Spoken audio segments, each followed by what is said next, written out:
See, most people lose, not because they're lazy, but because they're leaking and they don't even realize it. They're leaking time, they're leaking energy, they're leaking focus because they're not protecting a couple of things. I've noticed this personally whenever I was showing up, I'm giving my all, and things just aren't moving the way that I'd like them to. It's because I wasn't protecting these few things.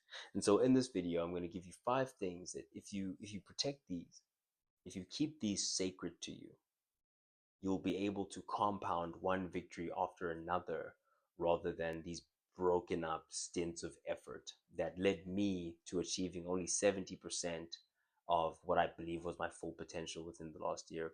Um, what is up, you guys? Sage here. I'm the CEO founder of Legacy Africa. I'm also a partner in Office Cube, and I'm on a generational run right now. And things are happening very quickly for me. I'm having to adapt very quickly. I'm taking big swings, and that requires these 5 things to be kept sacred. Let's get into them. Number one, your sleep. If your sleep is broken, everything's broken. That's your thinking, your discipline, your emotional control. There's this thing in your brain called the prefrontal cortex that's in charge of your complex problem solving. That's in charge of your discipline. That's in charge of productivity. Um, all the things that you would need in order to take over the world. That's why it's very important. And you'll find that CEOs will talk about not making decisions after 10 a.m. or these kinds of principles. It's because you are your most productive, your most powerful, most of your your energy in terms of the body as a whole is in that beginning stint of the day. Now, notice this: when you don't have that energy, the first thing that shuts down is that prefrontal cortex, is your discipline, is your complex problem solving. And you're depending on the secondary system, which is the amygdala, that is more so connected with your impulsiveness, more so connected with the things that you do that are more emotionally reactive, etc. That's that part of the brain. And so when you don't sleep, you're defaulting your energy, and you're pulling energy away from the prefrontal cortex. Meaning what? When your battery is not all the way full, the first thing that shuts down is that system.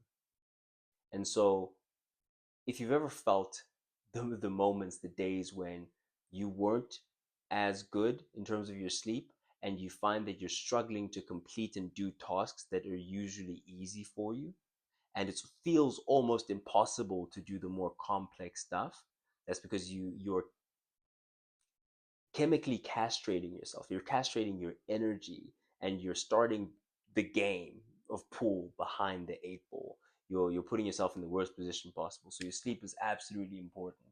Um, if you're not operating at full capacity, it's going to be very, very difficult for you to stack some really big wins. So sleep is very, very important. Protect that with the lost of you, with the best of you. Um, it's better to come in with 70% preparation and a full night's sleep than 100, what you perceive to be 100% of the content covered, um, but you're castrated of your sleep, or you don't have that as a part of your arsenal, and you're not firing fully because you're not even going to be able to pull the information in the best way possible. Number two is your circle. The people around you, these are the people that influence your standards, they influence your mindset, they influence your expectations. The wrong circle is equal to a slow death. And so you have to make sure that you're and you hear these adages so many times, but we tend not to apply them until it's too late sometimes. Your network is your net worth, man. You make sure that you are surrounded by the people that are moving you towards who you want to be. Here's an anecdote. Sometimes I understand that that's not possible. You are in that lonely area where you're sure that you don't want to be who you used to be, and you don't want to hang out with who you used to hang out with, and you don't yet have the results to be with these guys on the other side that are really doing this thing, really getting into it, that are either have figured it out or are figuring it out, but at a quite high level, quite advanced level. And you're still here, you're still learning, you're still figuring it out, you're still trying to at least get to a stage where other serious guys will take you seriously, and you're not with these guys anymore. This is what they refer to as the lonely chapter. During that lonely chapter, you find companionship in the books. You find companionship in, today we have technologies, we have podcasts, we have um, like different AIs that can mimic mentorship. You have so many tools available to you where you can fill your life with the right principles and keep yourself consistent to those. So what I'm saying is, I don't want to give you the generic, your network is your net worth, you're the sum of the five people around you, but you're the sum of the five people that you compare yourself to. Meaning, if you are if we're all poor, there are 10 people in the room, we're all poor, we all have zero, and you all of a sudden have 10, you're now the richest person in this room. But you take your 10 rand, you go into the next room, everyone there has 10,000 rands, then you're all of a sudden extremely poor. What happened? It's the same 10 rand, but because the environment changed, the context changed, and so your perception of where you were shifted as well. So that's the most powerful thing that I've heard in recent times is the brain is shaped by the environment, but the clever brain curates its environment so that it is shaped in the direction that it wants to be shaped. And so I'll leave you with that one. Third, your word. If you say you'll do something and you don't just lose trust with others, you lose trust with yourself, and that destroys momentum. At the beginning of the year, I said something on my shorts channels. I believe that I did make a video, more long form video as well. I tweeted it, and it's really, really the main engine behind what I'm currently doing, the way that things are currently progressing, how quickly they're progressing, how quickly life's changing. The magic words that we're going to ask at the end of the year, the magic words that I'm going to ask myself and that I ask of you to ask yourself is, did you do what you said you were going to do? Not did you get what you said you were going to get, but did you do what you said you were going to do? I was having a conversation just before I started this, which was the version of you that is right before an event, right before you're supposed to get into something, do something, commit to something, leave, hop on the plane, hop in the taxi, hop in the train, like the version of you that is just before you actually take the action that could potentially change your life. That is a terrorist. You don't negotiate with that person. If you said you were going to do something and you decided ahead of the time that this is a good allocation of my time, my resources, my energy, then when the time comes to do that, you make sure, by God, you are there doing that. Because that is what true success is did you do what you said you were going to do? The results are a lagging indicator. The results come as a result of you consistently doing what you said you were going to do, day after day after day, month after month after month, and all of a sudden it's been a year and the run is generational. Is it because you're special? No. It may well be because you've done what you said you were going to do. I swear to God, on everything I love, the world is full of people who talk a lot. They say a lot of stuff. Sounds fantastic. The world is full of really smart people, a lot smarter than me and you. Certainly a lot smarter than me. I don't know who you could be freaking Albert Einstein reincarnated for all I know. But ideas are just thoughts without execution. You have to do. And you can't do by yourself. Nothing big ever happened because one person. And so you need to gain the trust of others. And how do you do that? By doing what you said you were going to do consistently. Your word is your bond. Your word is everything. Warren Buffett said, if you lose money for the firm, I will be forgiving. But if you lose a shred of reputation, I will be ruthless. Your reputation is everything. And it's all based off of one thing. Did you show up when you said you were going to show up? Did you do what you said you were going to? Regardless of result. Like, you could have shown up and, due to time constraints and this constraint and that constraint, you could have been late. You could have been ill prepared. You could have, but did you do what you said you were going to do? I swear on everything I love, if there's one thing that I can say is fundamentally changing my life and the way that the world interacts with me, perceives me, is just fundamentally changing the force of the collisions and the way that the world receives you. It's doing what you say you're going to do. It immediately separates you from a lot of shit talkers that there are in the world. Just do what you say you're going to do. Number four, it's so important. It's so, so important. Number four, attention. This is where your life goes. If your energy is scattered, you can't build, you can't think deeply, you can't execute properly. Attention is everything. So for me, I'll tell you what the protection of attention looks like.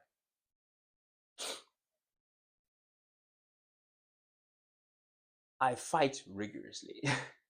I have to fight continuously because, and in Jeff Bezos' last letter to Amazon as CEO, he said, I'm going to paraphrase now because it was quite long, and he told some stories that made the point hit even harder. But due to the scope of the video, I'm going to summarize this for you. And ultimately, the thing to be extracted from it is the thing that separates us from our environment is our ability to fight against that environment. That's what keeps us alive. Meaning what?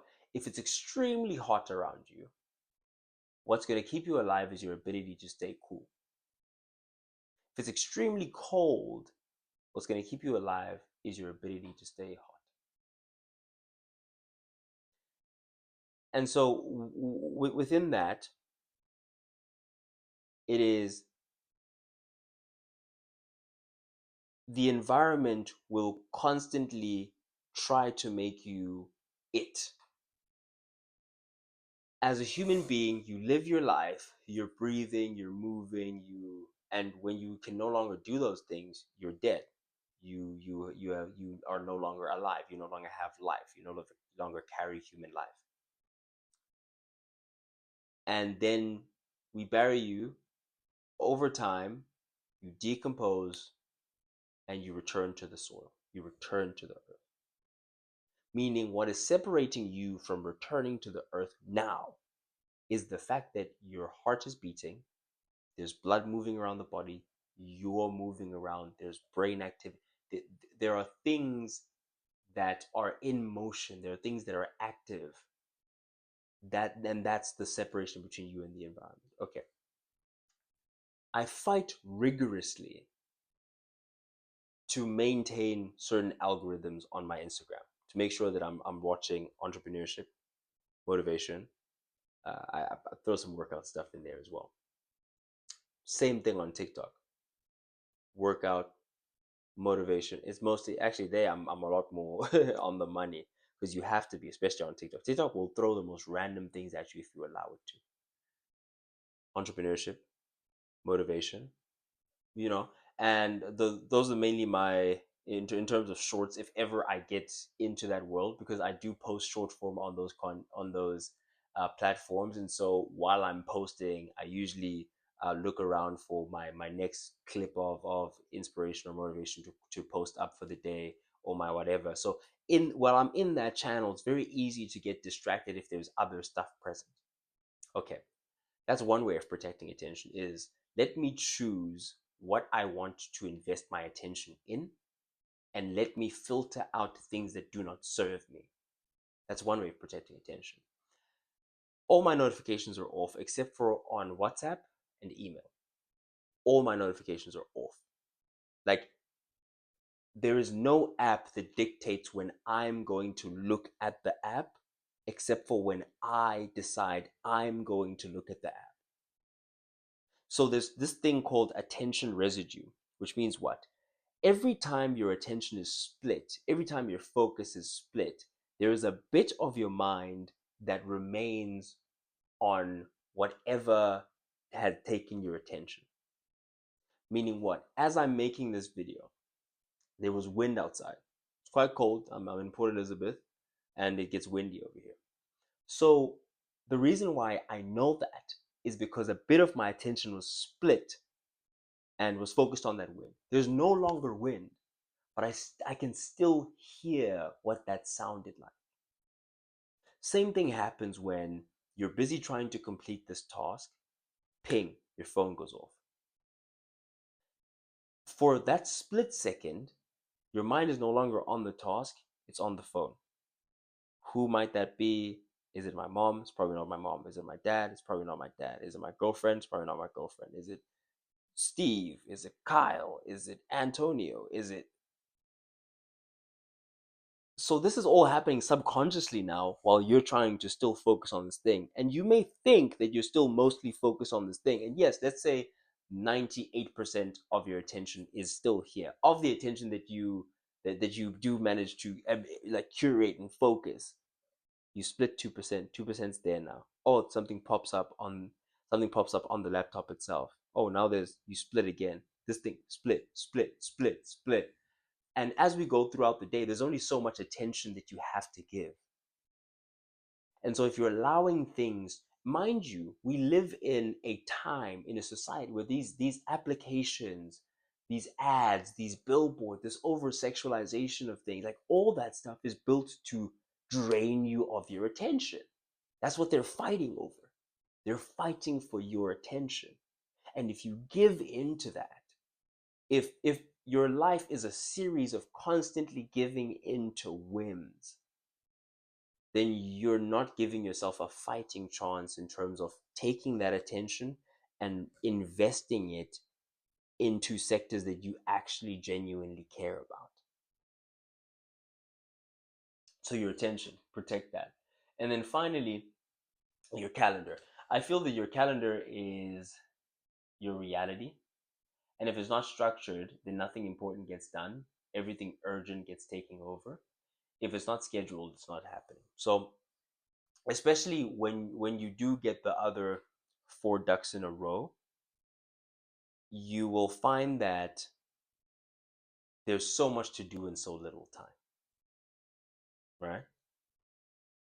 And so I found myself in a position where I'm no longer playing the let's chase the girls game. I've thrown that out of my mind completely. How freeing. Because now how much time that I was investing in conversations is back in my time wallet. How much time that I was investing actually doing various activities or whatever they may be. Okay, that's back as well. Okay, how much time am I getting back? How much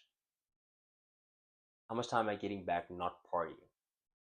How much time am I getting back not being involved in any of these things and not thinking about any of these things? Again, we go back to the attention while I'm for example at a work function, while I'm at a meeting, while I'm at wherever. I'm not busy trying to eye across the table and see who's looking at who and what's going on.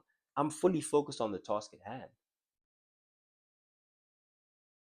Plenty of females that I work with and we consistently engage. These are wonderful women that inspire me and I inspire them, and we work off of each other, and there's some fantastic things going on, and not a single part of me thinks, oh, maybe no. Why? Because that's the way that I chose to curate my attention. So because my schedule shifted in that way, it allowed my mind to shift accordingly as well. And then you find yourself reallocating the time, the activities, the resources that you would spend and split on all of these things. You're taking that and you putting it all back into you Again, you're putting it back into your time wallet. And then you get rigorous. At least that's what happened for me. It's like clockwork. Like clockwork. Anybody who is anywhere around any of my socials, for an example, they know, like clockwork. 6 o'clock, boom. I'll give you I'll give you 3 videos on TikTok. I'll give you another 3 videos audio. I'll give you another I'll give you another 4 videos because I'm testing ads. Same thing on Instagram, which leaks to be the same thing on Facebook, which is the same thing on YouTube in terms of the short side. If you know me on YouTube like clockwork, 5 o'clock hits you getting a video Monday, 5 o'clock hits you getting a video Wednesday, 5 o'clock hits you getting a video Friday, 10 a.m. hits you're getting a video on Sunday. Mind you, there have been shorts all throughout all these, so you get scheduled. So I finish this in the morning, I'm hitting the gym. Boom, I hit the gym, I do my thing, I get back, it's food, it's stretching. Boom, boom, and so on and so forth. Unless, of course, on that day there's a certain call, I might take the call while I'm stretching, I might take the call, I might need to be somewhere in the morning, so I don't go gym that day, I go to where.